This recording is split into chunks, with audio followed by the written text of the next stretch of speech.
In a world of rules, everyone deep down wants to be free. Sorry, I fucked your husband. On the other hand, if everyone was free, then the world would descend into chaos and anarchy rather quickly. Sorry, I fucked your husband. On the other hand, sometimes the universe deals you a bad hand, and despite knowing your course of action is morally reprehensible, you just have that insatiable itch that you want to freaking scratch. Sorry, I fucked your husband. Ladies, gentlemen, and others, I welcome you to the dawn of a new era, the first ever in its series on my channel, where I spent the last few months concocting a proper analytic and comedic formula for videos. I welcome you to 100 hours of researching and writing. I welcome you to the impact of hell of a boss. Get it? Because it's one hell of a boss, and also it takes place in hell, and they're also bad at grammar, so it's hell of a boss. Get it? Okay, I'll stop. This video will be broken up into many chapters discussing the actual story. First, how it impacts you, and how it impacts the internet at large, becoming a massive cultural phenomenon, the likes of which has never been seen prior. Take everything you thought you knew about independent animations and overdose it on coke. No, literally, there's a lot of overdosing on coke in this show, and it's beautiful. And still somehow a more positive impact on society than anything that Disney made in the last 2 decades. No, really.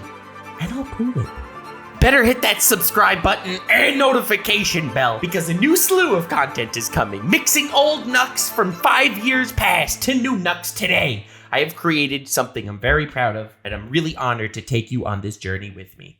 Apology accepted.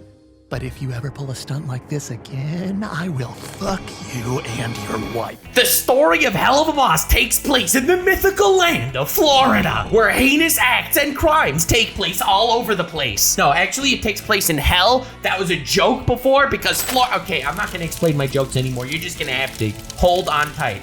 In the land of Florida, we have all sorts of different species of Floridians. Society is made out of a hodgepodge of different races and breeds of demons that are hellspawn, meaning creatures that were born there, as well as humans that were sinners that unfortunately didn't make it to hell, like most of the people watching this video right now. So, sinners, hellspawn, you got a weird hodgepodge of immortals and mortals in this crazy society, and every once in a while it gets overpopulated, a bunch of them get wiped out in, you know, lovely Thanos fashion. We all love that stuff. And what's so interesting, and I want to stress this very, very much, because this is the major selling points to the story, as we will soon see in the next chapter of this video. Stay tuned.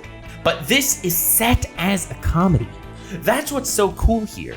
You have a story built in this really cool fictional environment with a really cool art style, cool sound effects. Every character looks goofier and wackier and zanier than the last. Some of them give off an air of royalty. Some of them just look like YouTubers that trying their hardest to follow Andrew Tate's Hustlers University course, but unfortunately did not make it all the way to the top. And in this very wacky society that doesn't need to follow the regular rules of the society we inhabit, you get to see people who live as slums and some people who live as slum lords. You have people that are capitalizing on the desire of the unfortunate, kind of like in our world right now. Like, let's call a spade a spade. I mean, any Americans in the audience? But unlike the liars that make believe that they don't want to take advantage of the unfortunate in the real world, the people in hell, they're wearing their heart on their sleeve. They're like, yes, this is a strip club made for married men.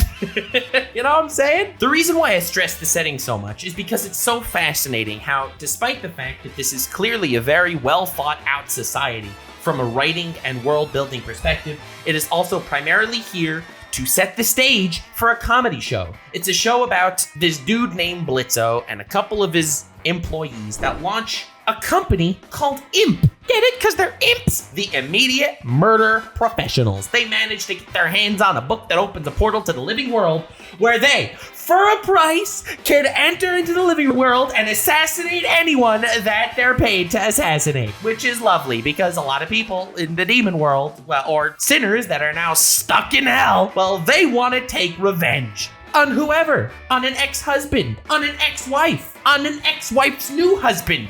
On a child, because they're vindictive pricks. Yes, you can hire the morality devoid immediate murder professionals to hop into the real world and murder the ever-living crap out of whoever you want. And it's set as a comedy following the weird adventures of these morally bankrupt individuals that definitely got canceled on Twitter many more times, as you will see in a future chapter of this video itself, where I talk about the actual community reaction. The point I'm trying to make is it's a funny idea for a story with wacky and zany characters in a really cool world setting. Now, I have to stress that this is an animation series on YouTube. I feel like that's extremely important, especially talking about the next chapter that's about to come up in this video, because this is the story, this is the location, and now... 2 decades since I last saw you. Are you still a circus clown? Oh, no, not anymore. No, I kill people now.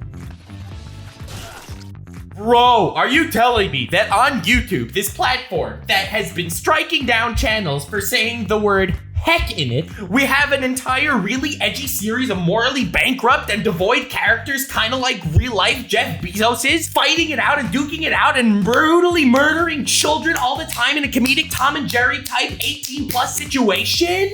And it's on YouTube? Yes, that is what we're going in here for. Expectations are through the roof for a hilarious comedy series pushing the boundaries of what could exist on YouTube. However, expectations remain that this is a YouTube channel, okay? How many YouTube channels do you actually watch that maintain quality, that maintain content, that don't fly off the rails, that actually have series that end, that actually can produce high-level stuff, and that actually don't get nuked by YouTube? This range gets slimmer and slimmer with every stipulation I put on it. This is what's going into every single person's mind popping into Helluva Boss episode 1. They're like, okay, this is fire. There's no way this is gonna be a series. There's no way it'll last on YouTube. And even if it is, this is a slapstick comedy. I'm just watching really edgy Tom and Jerry, except every time Jerry gets flattened, it doesn't just pop back into shape. Instead, you're brutally murdering children, and every line spoken is a sexual innuendo. Every single character in this world is a goddamn VTuber. Every single one. It's unbelievable. Oh my god, it's like you take all the VTuber clip channels with the horniest clips, and those are actual lines that actual characters in this actual world are saying. It is a hilarious, bombastic comedy with high-powered animation, and expectations are high. The way expectations work on a scientific level is in your brain. You have neurons. Yeah, a couple of them. Yeah, you gotta rub those neurons together to come up with some cool ideas. The way neurons work is they relate anything you see to something you have seen. So when you see edgy animation on YouTube, you're immediately going to be associating it with edgy animations on YouTube that you've seen in the past. I can think of a lot of examples of this, obviously, and that is why when your expectation meets reality, you hit a real shock. What we've seen in the past are shorts. We haven't really seen massive stories. We haven't really seen evolving characters. We've seen comedy-focused, edgy, shock value content that cannot maintain itself on a grand scale. We've seen projects live and die to the YouTube algorithm. A long time ago, animation content was really powerful and really strong. And if you made an animated short that was 1 minute long of bombastic action and hilarious content, it would get pushed. But because of the YouTube environment that exists, with demonetizations, with age restrictions, you can no longer say what you want to say. You can no longer show the world what you want to really create. Instead, you are left in this little bubble where you have to toe the line. And not only that, but allow me to introduce you to the YouTube algorithm, which also hits you for a completely different reason. If somehow you do manage to survive the crazy stipulations put on you by Osama bin Susan, you still gotta get it to blow up on YouTube. And to do that today, you need a little thing called watch time. You need people to watch your videos for many minutes at a time. Now, let me tell you something about a 1 minute video. People are not going to be watching that video for much longer than 1 minute. That's why when you see a lot of the big videos on YouTube, they are videos that are like 4 hours in length. They are these massive documentaries. There are videos like Critical Role, which has been blowing up lately with their 4-hour D&D sessions, or someone like The Right Opinion, who makes a 4-hour analysis on the overeating of Nikocado Avocado and why his ass is insanely fat, and how the clamp of his axe cheeks just keep alerting the guards. 4 hours on alerting guards, bro! And these videos YouTube pushes to an insane degree. You got channels like Trash Taste and other long-form content channels doing extremely well because watch time on YouTube is kinda king. And if you wanna make a 1-minute long animation, even if you survive the crazy stipulations put on you by the oppressive fist of the ruling class, you also have to get watch time. So when you have a series like Helluva Boss that ticks the boxes, that isn't afraid to be edgy, that is going to get funding from outside sources, like from powerful Patreons and live streams and merch sales that completely kill the game, they can actually produce the quality content necessary to make a 20-minute long episode which hits that watch time sweet spot, god damn it! Helluva Boss can defy your expectations because it could survive on the modern landscape of today. Something the likes of which could not have happened for almost any other animation in this area. Other things that I guess I would compare to Helluva Boss is something like Abridged series, where someone would take an anime series that existed in the past and would cut up scenes and rearrange the voice flaps, getting voice actors and stuff to completely change the narrative and the story. Like Team 4-Star did with Dragon Ball Abridged. That was huge. That was great. Let me tell you something else that had to deal with. That had to deal with copyright and eventually died. Helluva Boss is an original production and does not therefore have that headache. Helluva Boss, despite looking like an animation on YouTube, despite looking like a story crafted by YouTubers, Helluva Boss is in a league of its own, and it was from the very beginning. Your expectations are inherently wrong, just like mine were. Helluva Boss is gonna take the world by storm. What are you? A leprechaun? Yeah, pretty cool, huh? But you sure as shit ain't gonna tell nobody. Oh, your expectations are wrong for completely other reasons as well.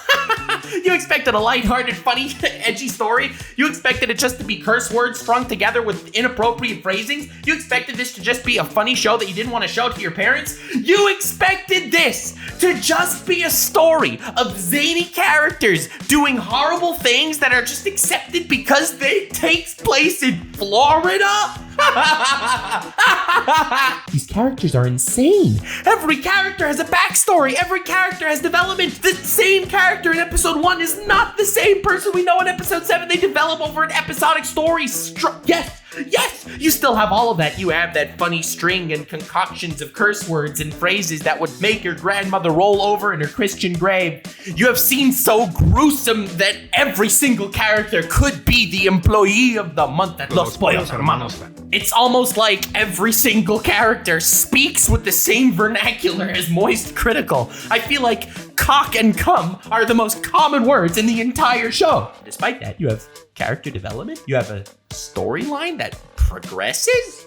You don't even have like overarching villains or something that pushes you from episode to episode, but you realize all these characters that you're introduced to, like Blitzo's ex-girlfriend Verosika, she comes back in episode 7, and when she does, it just hits you so hard. The musical numbers that you get in this story are kind of like Disney-esque in a way, where you'd have something serious going on, and then all of a sudden, I can't wait to be king. Except, from the groin to the bust, little empire just must in the house of Asmodeus. Yes, a song about giving into your depraved ideas in a strip club. Ripped my heart out emotionally. Okay, episode 6 and 7 of Helluva Boss are better than like season finales of some of the most critically acclaimed shows out there. I am the one who knocks. Nah, chief. I am the one who fucks. Yeah, baby, that's what I'm talking about. You have these horrible characters who all get together and who all do horrible things, and they are completely morally reprehensible. There is not a single aspect to any of them that I would say, yes, I want my child to watch this show and embrace these characters and learn from them and grow. No. This is a show that I will watch happily on the toilet. Okay? Every 2 months when a new episode drops, oh yeah, I'm gonna take a 20-minute shit immediately and see how this plays out. You expected a show to start off strong and then lose steam eventually because they're just gonna be pulling in money from their rabid audience. But the talent increases. Expectations versus reality? Yeah. You wanted a funny episode to come out every 2 months. Well, you got a funny episode that comes out every 2 months that also punches you in the gonads every once in a while. You wanted a story that you could actually fall in love with these characters and start liking them. But these characters start crushing you every episode. You wanted a story that doesn't deteriorate in quality like almost every other YouTube series. Well, it just gets better. Bro, the talent, the animation gets better. The music gets better. The voice actors get better. In the latest episode, they got the voice actor for Jafar from Aladdin. Jafar! I am your master now. Wait a minute. Genie, grant me my first wish. I wish to rule on high as Sultan. You will be entrusted with the study of the earth skies, the stars, the prophecies they hold, all that stuff. Isn't that fun?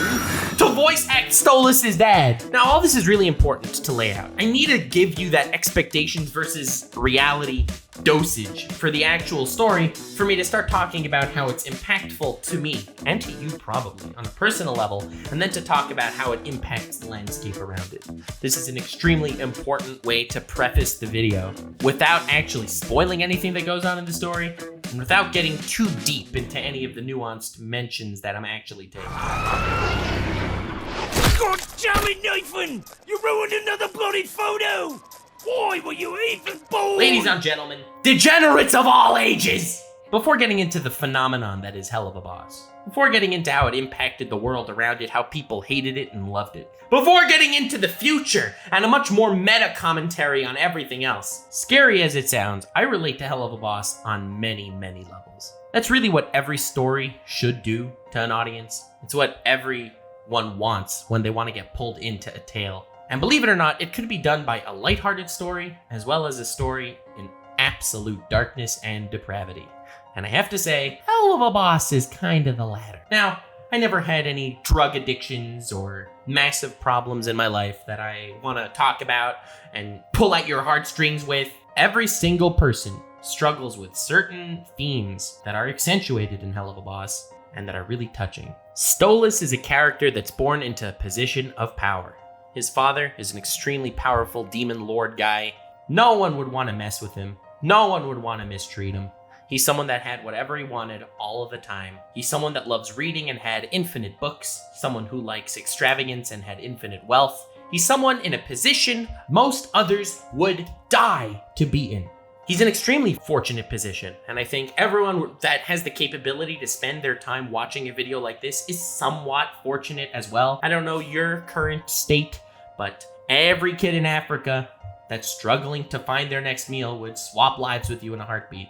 I do sincerely apologize for any of you that might take offense to something like this, that find yourself in a position where you are misfortunate, but you have internet, you have a device that could watch this, which means you're probably in a society that will not let you starve to death, probably won't be dying of thirst anytime soon. Born fortunate or born unfortunate is a swinging pendulum.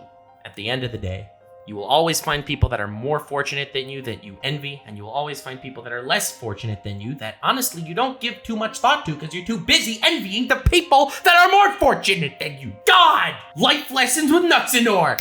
The reason why I mentioned Stolas is because I consider myself relatively fortunate. I'm trying to look at myself in an objective perspective. Look at me. I'm this guy. I have a bunch of subscribers on YouTube. I make a very healthy income. Don't want to get into too many details about my private life online because I'm always targeted for like doxing and swatting, and I don't want to deal with this, but very happy in my private life as well. But now let me tell you a few things about Stolas that really hit me, and I will explain to you why they hit me. There are some obvious ones. For example, Stolas is in an abusive relationship. That sucks. It really sucks. His wife treats him like garbage. It's hard to look at. He's this really fortunate, rich, well-to-do fellow, and his wife treats him like absolute trash, and he's upset with his everyday life. I'll give you another example. Because he's treated like trash, because he's being looked down upon by his wife, his daughter has no respect for him. He loves his daughter, yet she does not reciprocate these feelings.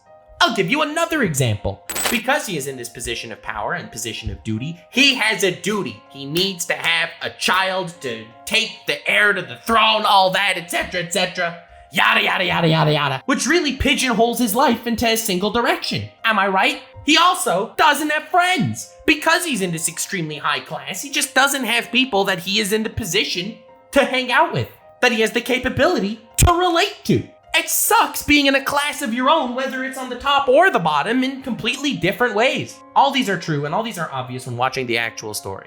But what really hit me, and what really made me appreciate the writing into this character, is Stolas is gay. Yeah, that's right. The Quartering is gonna start making videos about how funny Anime Man is, becoming woke and stuff. No, it's not what's happening at all. The reason why I think it's such brilliant writing is because it's not mentioned that he's gay a single time in the actual story. And because there's zero discrimination against gays in hell. Why? Because everything is on the table. It doesn't matter what your sins are. It doesn't matter what you do. It doesn't matter any of this. You could live your life and be yourself in a depraved society where nothing matters. In essence, there is more freedom and less discrimination in hell where everyone's evil. Do you see the brilliance of this writing? Do you see why I think this is just a fantastic story and a fantastic medium to promote ideas? So, Stolas is pigeonholed into a life where he has to marry a woman to have a biological child, where Stolas just wants to be with someone that he loves and appreciates, that for whatever reason, he can't. He is forced to live a life that's not who he is. This is an extremely, extremely powerful case of character writing, and it is impactful to me. I am not gay. However, I think everyone, in a degree, wears masks. Depending on who they are around, they have to wear a different mask, and they have to show their colors in different ways in order to be accepted by the herd and accepted by the masses. You are playing a character that's not yourself at all times, and it is crushing you. At least I know it's crushed me for a while. And this is the aura that's oozing from gay, powerful Owl Man. This same exact idea of wearing a mask and unable to live a life where you are yourself. That hits so hard. That is a crazy way to write a character. My passion for YouTube is that I could show a side of myself that I can't really do in society. And I'm lucky enough that it worked out and I managed to find people to subscribe and watch my shiz and vibe with and make friends after this fact in this wonderful internet landscape that also gives me insane amounts of headaches from time to time for completely other reasons, but it's beautiful in its own way. Self-expression is extremely difficult in the modern era, especially when, despite preaching acceptance, people are extraordinarily discriminatory. If you don't fit into their frame of understanding, you are going to have a bad time.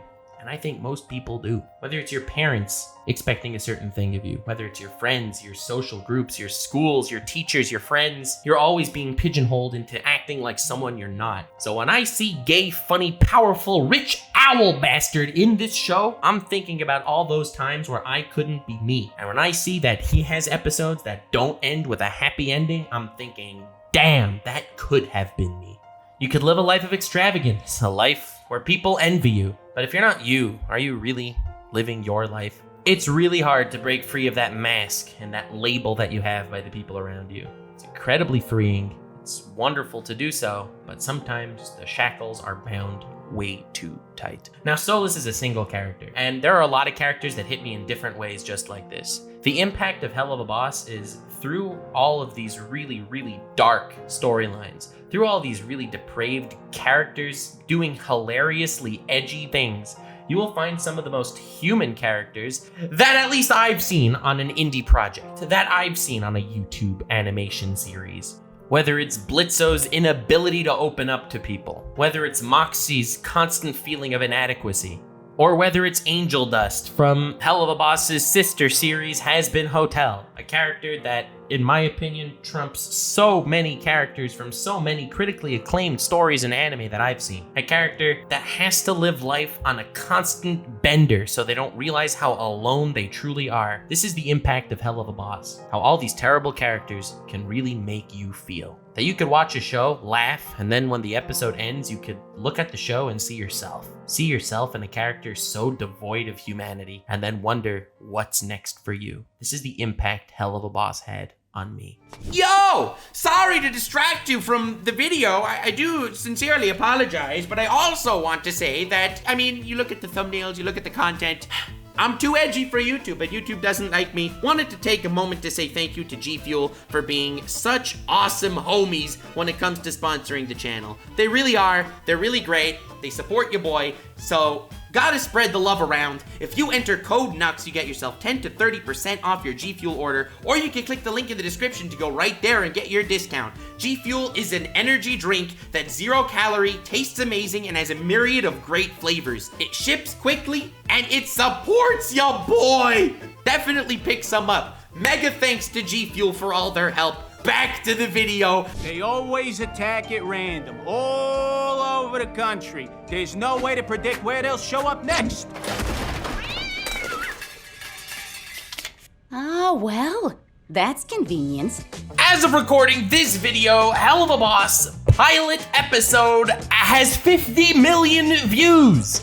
All right, well, enough of the sad stuff out of the way for now. We're gonna get back to some emotional sappiness, whatever, when we get to towards the end of the video, where we talk about how it's an impact on everything. All right, come on, hold yourself back, wipe your tears away, maybe subscribe, put a few extra inches on your penis. Not gonna kill you. Helluva Boss is a cultural phenomenon, okay? And we're gonna talk about it right now in this chapter. The pilot episode, as I mentioned, 50 million views. I'm trying to get that across to you. I don't think you understand. This is more than almost any Netflix series premiere. Hello? 50 million? The newest episode just came out, and it hasn't really lost steam either. In less than a week, it got 10 million views. Helluva Boss is as big as Mr. Beast. I don't know about that one, Chief. Okay, that was hyperbole on my part. But barely full budget Netflix series do not get as many views as Helluva Boss. Let me try to put this into perspective for you, all right? Let me try to make you understand what I'm trying to say. The mainstream media hates Helluva Boss, which we're gonna get into in the next chapter, which is all about cancel culture. Give me a moment. But they hate it because it's winning. Helluva Boss is winning. It's good content. It's on an indie platform. It's made by individuals that are just putting their team together. Unprofessionals. And it's winning the game. Little steps for mankind, big steps for shittier people in mankind. You know, that's how the expression goes, I think. Killing 3 birds with 17 stones, as it were. Here you are on this little platform named YouTube, which is about people turning on a camera and filming themselves. Bro, how crazy is that? And you have a series that's become, well, a series? Like, this is bigger than most anime coming out? That's crazy. How do we quantify this exactly? Well, your really popular anime, well, what happens to them? They get a cult following, okay? Helluva Boss has a cult following. They sell a lot of merch, all right? Helluva Boss sells merch. There are knockoff people selling merch for Helluva Boss that are completely doing it illegally, just like for anime, all right? Pog, love that. There are crazy fans, there are crazy haters. There are waifus. There's lots of porn of Helluva Boss. There are furries dressing up as characters from Helluva Boss. That's a mainstream appeal right there. It's been mentioned by all sorts of mainstream media. There are articles about it. Whenever a new episode drops, it trends #1 in the world. They have production issues, just like regular anime.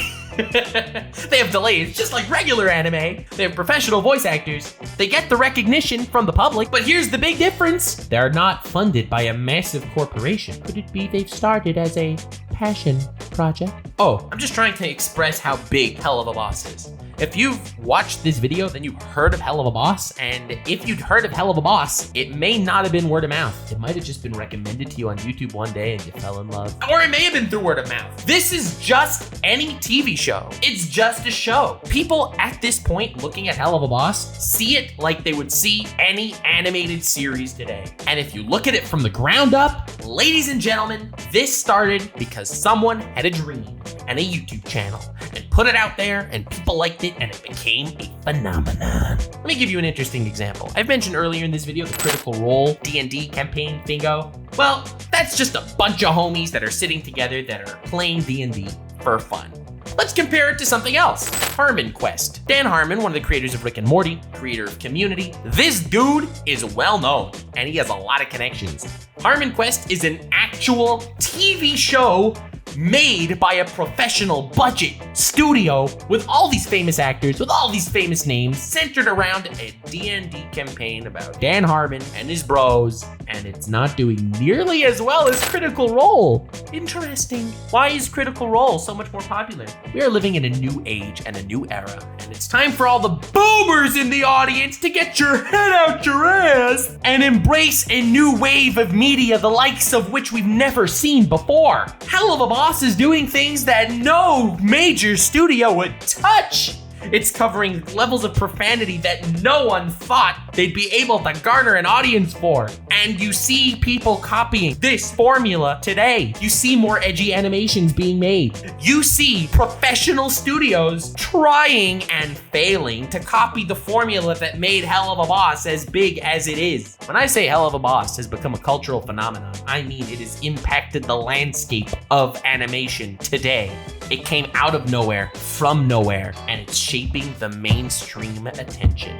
God, this is why the internet is so cool. At the time of recording this, they just released this thing called Portal from the metaverse, okay? The metaverse is making a VTuber, a virtual YouTuber, never before seen. Yeah, okay. Hatsune Miku has been doing exactly what the metaverse is trying to promote right now. And Hatsune Miku did it like a decade ago, okay? The babies birthed by the internet is not like anything we've seen before. It's coming from a place of passion that only an individual could come up with. And it's rewarding hard work and a good idea. It's beautiful. It's putting power in the hands of the individual, the likes of which we've never seen before, and it terrifies everyone. It terrifies the overzealous audience, it terrifies the mainstream media, and it terrifies... Or we might like it too much, and then you got a whole new thing to deal with. What do you mean by that? Ah, you're stupid, huh? I could work with stupid, daddy-likey dummy. Nothing gets big anymore today at all if it didn't stir up a hate mob, okay? There's no hate mob. Is it really popular? I don't know. I ask myself that all the time. And then when I ask you, the hate mob shows up. So love that. And both Helluva Boss and myself get more hate than the amount of times Jesse Pinkman says, "Yo, bitch," in Breaking Bad. More times than there are accidental boob flashes in ecchi anime. The nosebleed cliche is less cliche than the idiots on Twitter trying to cancel me or Helluva Boss. I don't know why I'm throwing myself in this equation. I'm not trying to be relatable here at all, okay? It sucks. It's not fun, okay? Anyway, Helluva Boss has many negative articles written about it. It's influencing the youth and it shouldn't be allowed, and it's promoting promiscuity. It's causing nuns to start masturbating all around the world. All these horrible, shameful acts that I'm sure they've actually done. And a lot of people hate it. You have a character that's in Helluva Boss or Has Been Hotel that's homophobic or something, and Twitter is gonna go out and say, "Wow, I can't believe Helluva Boss is promoting homophobia." Bro, they're in hell. These are literal the scum of the earth. These are the worst members of society that are actually featured as characters here. If they're being homophobic, if anything, it's promoting gay rights. So shut the hell up. But the point is, despite the fact that this is exactly the people that they are portraying in the show, the overzealous Twitter hordes are going to never forgive them for what? Are they slut shaming a character? Wow, bro. Slut shaming in hell? Cancel this show. Wait, are you saying that we're supposed to relate to this person? This person murdered a child in episode 1. What's going on? I made a couple of Breaking Bad references so far in this video, and that's partially because I just rewatched Breaking Bad and Better Call Saul, and it's got just so goddamn good right now. I'm recording this right when the second last episode dropped of Better Call Saul. God damn, I feel like Slippin' Jimmy right now. But if I'm Slippin' Jimmy, then Helluva Boss is Drippin' Jimmy, because I've seen a lot of people having no problem falling in love with the character of Walter White, okay? This man has ordered the hits of innocent people. This man has poisoned children. He's had a drug empire. Who knows how much damage that did? But people are flocking to love Walter White's character from Breaking Bad. Interesting how that works. When it's something that's been culturally accepted, well, that's not a problem. But when it's something that's culturally new or interesting or intriguing in a different manner, well, then all of a sudden it just brings us to start questioning its authenticity and why it deserves to survive. I think jealousy is a big part of it. I think cancel culture is fueled by jealousy and envy. You see someone being successful and you just want to tear them down. I think that's a really big part of cancel culture. Also, you want to feel important. If you are banding together for the morally righteous act of saying that child murder is in fact wrong and should not be done, I know, very bold takes only on Twitter, you feel so much more important. But what's so ironic is you're just giving Helluva Boss more attention here, okay? You know the all publicity is good publicity thing? Well, first of all, that's not true at all. A lot of publicity is bad publicity, okay? I've had some bad publicity for things I haven't done, and it sucks. However, the idiot on Twitter that hates me, they're just giving me more ammunition here. The boys got canceled over their Herogasm episode in the latest season. However, that was their most watched episode, so who really won here? Ironically, this just fueled the fire to keep catapulting Helluva Boss further up the rankings and keep getting it more talked about. And the more talked about it was, the more people reacted to it on Twitch, the more people that uploaded reactions to it on YouTube, the more people that talked about it and commented on its controversies, the more people that were fascinated by the impact that it started making. And the more fascinating the impact is, the bigger the impact becomes. It becomes a rolling stone down a snowy mountain that eventually becomes an avalanche. It keeps picking up steam, and the more controversy it gets in, the more fuel is thrown into the flame. All of a sudden, every viewer enjoying Helluva Boss is also fighting on behalf of content that deserves to exist. It makes the fandom even stronger than it was before, and it makes the haters even more polarized. The more haters there are, the more fans they create. The more talked about the series becomes, the bigger it becomes, the greater its impact. It was a fascinating back and forth cat and mouse game to watch that just kept propelling Helluva Boss further and further down the lane of grandeur until it became the impact, until it became the cultural phenomenon that it is. I've used those words a lot, but that's really how I would define it. Because Helluva Boss is so easily provoking gaming articles, mainstream entertainment, as well as the really, really annoyingly cringe Twitter mobs, provoking them to hate on Helluva Boss. It's just so predictable that they're gonna do that. And the more they do that, the more rational people realize that Helluva Boss is just a good story. It's like saying that Breaking Bad is promoting murder and promoting child poisoning, which obviously is not the theme here and obviously is not the takeaway for anyone watching. The more irrational hatred is sent towards Helluva Boss, the more rational people start appreciating it. Every time Helluva Boss got canceled, it just got stronger. And it's amazing to see how successfully it triggered people all around the world. People that thought they were morally righteous attacking it and canceling it for promoting bad beliefs or for supporting hate groups or whatever other garbage they are trying to label Helluva Boss as doing. And it's also so easy to provoke the mainstream media for hating it because they just hate every indie project that gets bigger. It's the Wall Street Journal canceling PewDiePie situation all over again because they hate the idea that something that doesn't need a major studio and that doesn't need to be accepted by peer review and all the garbage that the mainstream media tries to promote all the time, it is able to become massive. It is able to succeed, and they hate it. It's the equivalent of the internet getting all angry and all up in arms and cringing at all the simps that are buying Belle Delphine's gamer girl bathwater. But all that did was rocket up the sales. Marketing genius. I don't even know if it was done intentionally or not, or if they just wanted to write a funny story that happened to hit all the right notes, pissing off the idiots. But pissing off idiots operation was extremely successful. God, I love pissing off idiots. Maybe that's why I like Helluva Boss. Who knows?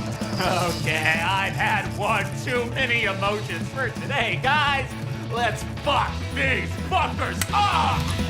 As I've mentioned earlier in this video, which is becoming very long at this point, my Impact series, which I'm really proud of and put a lot of work into, but the videos are very long. If you're still around, goddamn, I love you, subscribe. But anyway, as I've mentioned earlier in the video, animation on YouTube has been a big thing for the entire inception of YouTube, for like as long as it's been around. Animation and YouTube go hand in hand, almost as well as America does with school shootings. It's just unbelievable. I've briefly mentioned the state of animation on YouTube and why it just doesn't really fly today like it did in the past. But that's not to say animation is dead. Animation is very much alive and kicking, and I think always will be. It's a fascinating medium, proven time and time again by Disney, by anime. It's only becoming bigger. We have animation for children. We have animation for adults. Rick and Morty Season 6 is coming out in a month, and I've never been so excited. God, I love Rick and Morty. It makes me feel so smart, even when I'm of just slightly above average intelligence. I've mentioned a bunch of issues. If you're animating based off something that actually exists, you could get hit with bogus copyright garbage, which sucks to deal with.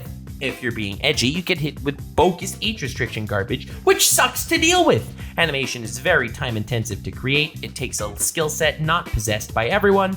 And short videos don't make money even if they get views, and it's hard to get them views today because YouTube's landscape does not promote short videos unless they're YouTube shorts, in which case they blow up out of nowhere. But if they're not YouTube shorts, then they don't really get much of anywhere. All these reasons aside, it's very hard for animators to get places unless they're extremely horny. Now, animations do actually still blow up, okay? They do. Look at Telepert. I love Telepert. He's hilarious, and I'm honored that he likes when I react to his videos on stream. I should do that again. Now, he's just these really short, cutesy animations, not something that you could actually get invested in, but there's something, you know, that's 60 seconds long. It'll put a smile on your face, maybe give you an erection from time to time. I mean, that is what his audience likes. Let's call a spade a spade. All of his videos with boobs on the thumbnail. Do better. It's just basic science and biology here. Nothing groundbreaking. But in order to really profit as an animator on YouTube, you gotta make the long form stuff. So if you wanna stick around forever, you gotta keep making long form stuff. Lots have tried and lots have failed. There's a channel by the name of Jello Apocalypse, okay? It has about 2 million subscribers. It's been around for a long time. They were often animation based when it comes to their content. A lot of their videos do very well.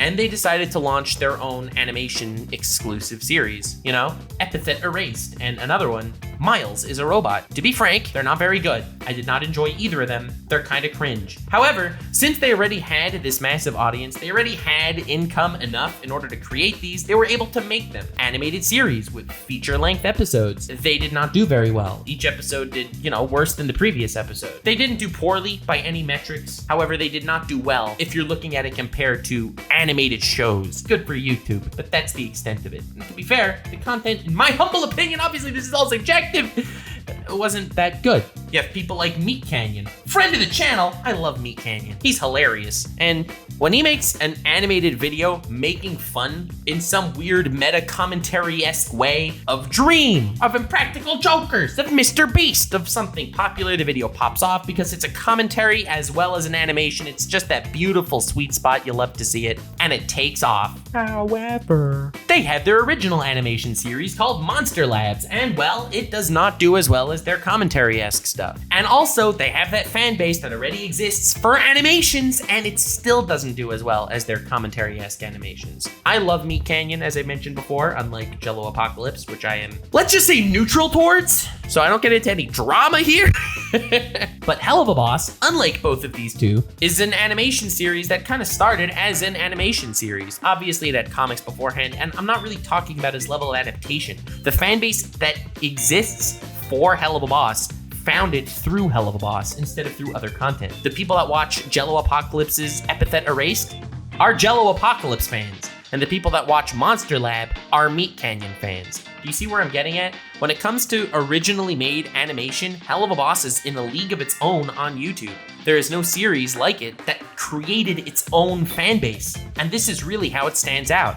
Other animation that exists comes in the form of storytelling, comes in the form of commentary. You have your The Odd Ones Out talking about life experiences, or Jaden Animations making videos about Pokemon Nuzlocke animated. Again, they fit that long form content, they fit that sweet spot, but they aren't an original animated series. Helluva Boss did something groundbreaking. They did something risky. They did something incredible. And they changed how the world looks at making animation on YouTube. All of a sudden, it's possible again. For the longest time, animation on YouTube to create something that is your own and your original tale. That's not something that anyone had faith in until today.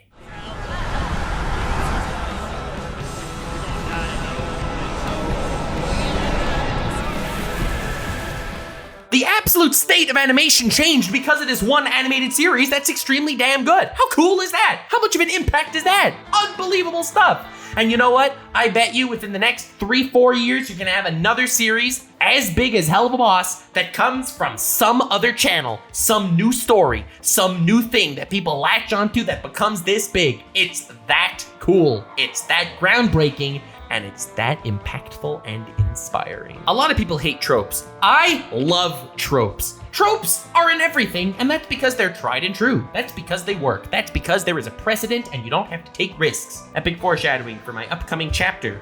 Risks. In fantasy stories, you have a trope of the chosen one that defeats the Dark Lord. In anime, you have tropes that characters will have nosebleeds when they see big bobs. In superhero movies, there are tropes that they will be extremely expensive and look shiny, but actually kind of suck.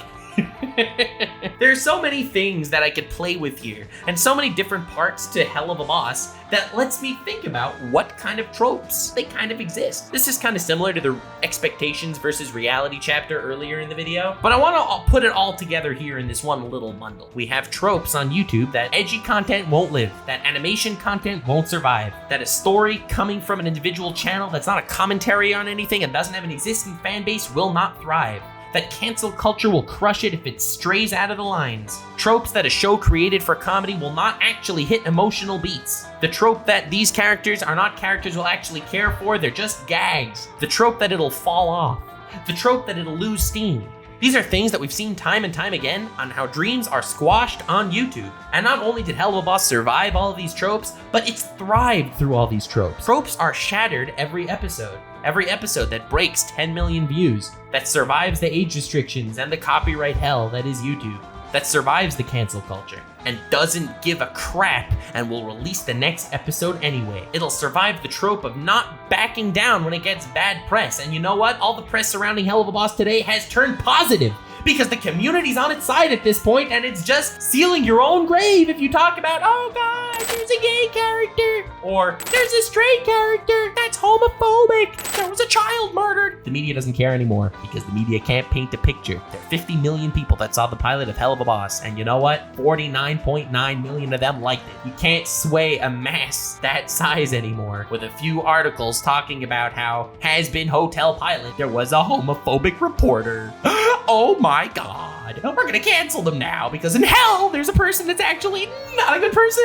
Surprise! Helluva Boss keeps winning, and it keeps winning because it's breaking all these tropes. And it's beautiful to watch. It's not just character tropes that it's breaking. It's breaking things that we've come to expect because of all the circumstances of the birth of Helluva Boss. They really followed that Mewtwo philosophy from the original Pokemon movie. You know, the circumstances of your birth are irrelevant. Yeah, they were like, goddamn Mewtwo, you know exactly what's up. We are not gonna be any old comedy series on YouTube. No. We're gonna take down the establishment, baby. We're gonna make something so good, it's gonna get so big, and people are gonna talk about it positively because they have no other choice. It's been fascinating being on this ride from the get-go, watching articles and news sites that have been publishing articles denouncing Helluva Boss started making articles praising it because that will get them the clicks. Talking about how there's a new season starting and has new voice actors will get them more views than an article saying there's a character in Helluva Boss that's kind of a dick sometimes. I love that YouTube, for me personally, has allowed me to make this video because there's a trope on YouTube talking about things you hate, and I'm really happy to be able to make a video talking about something I love, even though this video is probably gonna get copyrighted or age restricted or something.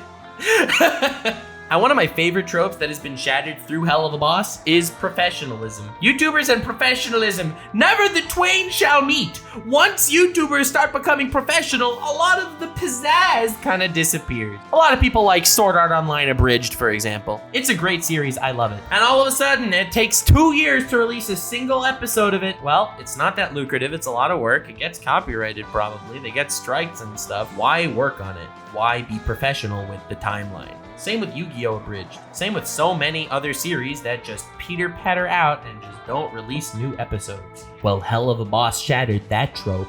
And the other way around too, the sellout trope. You have people like Ninja who talk about, well, all you need to do to stream is to have an amazing setup like mine. Pay for my course where I explain to you exactly how blue I've dyed my hair and how expensive my computer is, where I kind of subtly flex that I'm in a $1 million mansion with all the money I need for props. Yeah, that's what you guys should do too. And you know, a lot of the mystique kind of vanishes.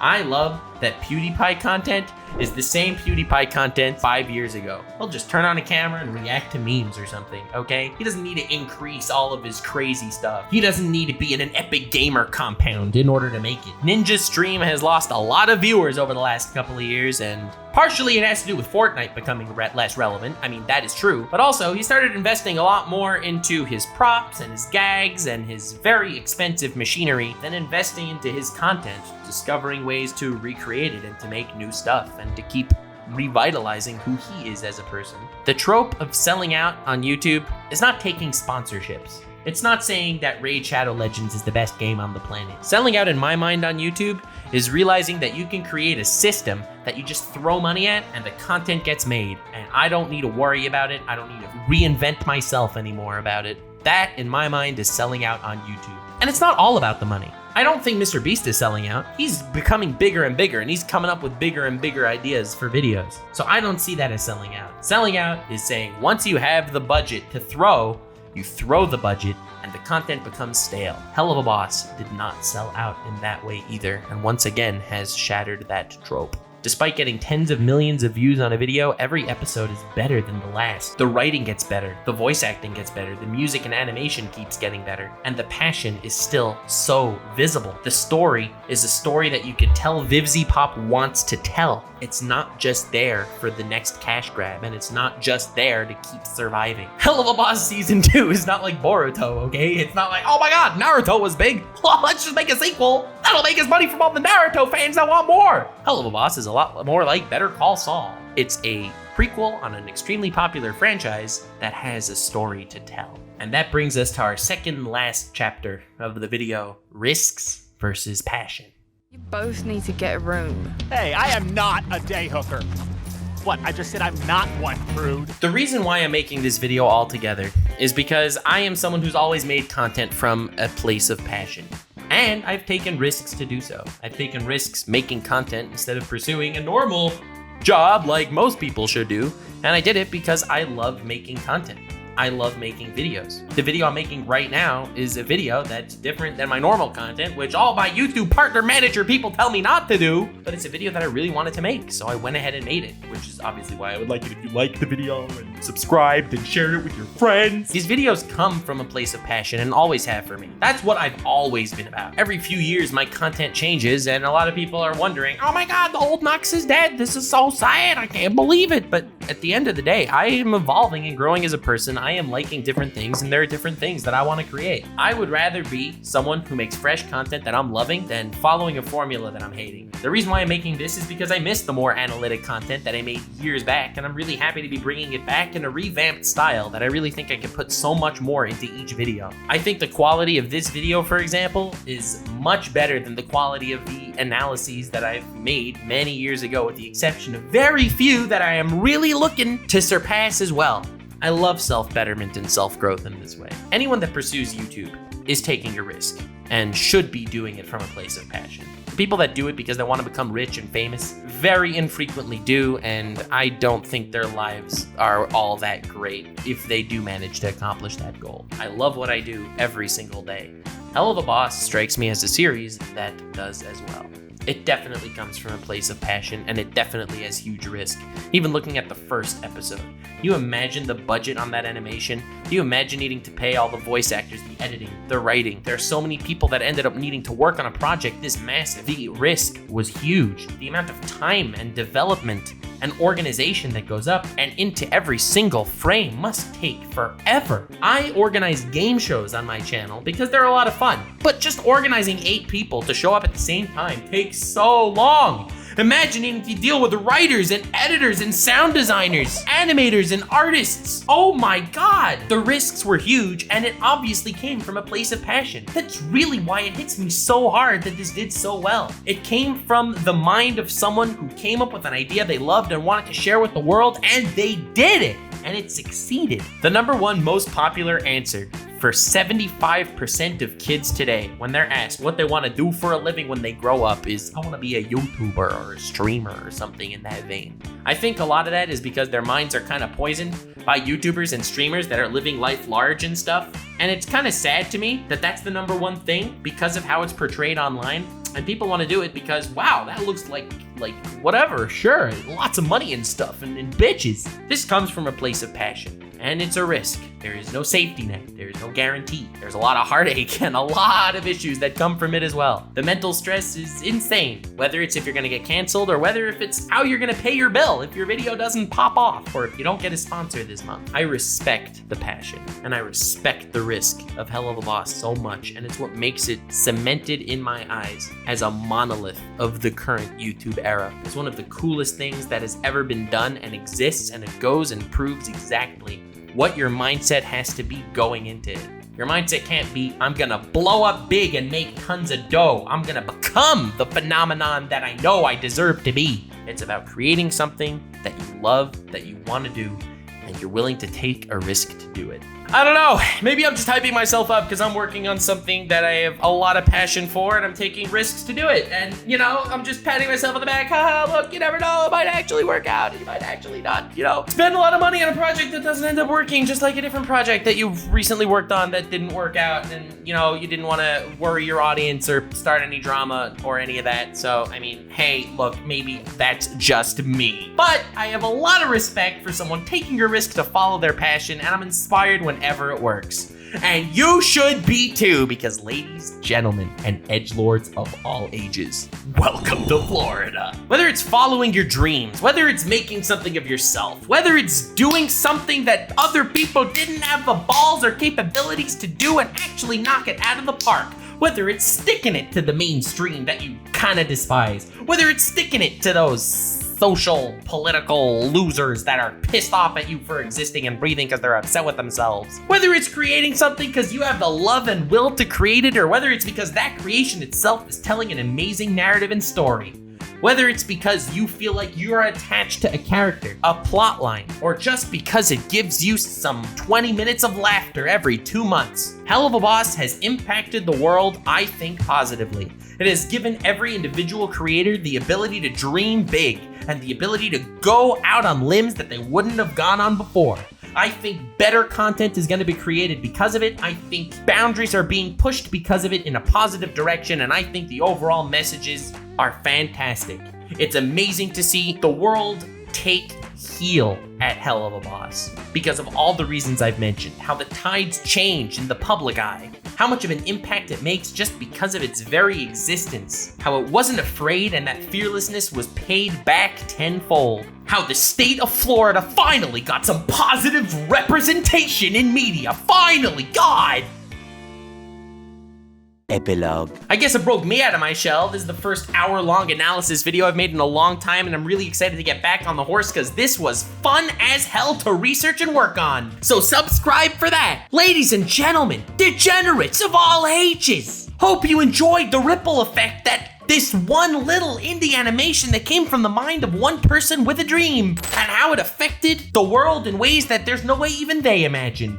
Ladies and gentlemen, thank you so much for watching. Let me know in the comments how you were personally impacted by Helluva Boss, whether it was large or small. I know I was. I know it gives me passion to create things and to take risks and to write a story. It gives me passion to extend and branch out in how I want to create content, and you will see how that plays out in the years to come. I know that it's affected me on a personal level, watching these characters grow and falling in love with Moxie, okay? A character that's kind of a cuck, all right? He's kind of a cuck, but he has a wife that loves him. He feels impotent, but he's someone that's supported by someone that he loves, and that's beautiful. I hope you enjoyed this video. Another one to come if this one performs decently and at least breaks even revenue-wise and time-wise. But this is all for now. Stay weird, fam, and I hope you enjoyed the impact of Helluva Boss. This video was sponsored by Capital Punishment. There's no sign that the evils of this world are disappearing. That hasn't changed since before I became a hero. So, I guess that means I haven't really made any difference. I'm not necessarily sad about that. But there has been something bothering me lately. As the days pass, my emotions grow more distant. Fear, tension, joy, anger, I feel none of them anymore. In exchange for power, maybe I've lost something that's essential for being human. Before, I'd have all kinds of emotions whirling inside me when I fought. Dread, panic, rage. But now, all I need is one.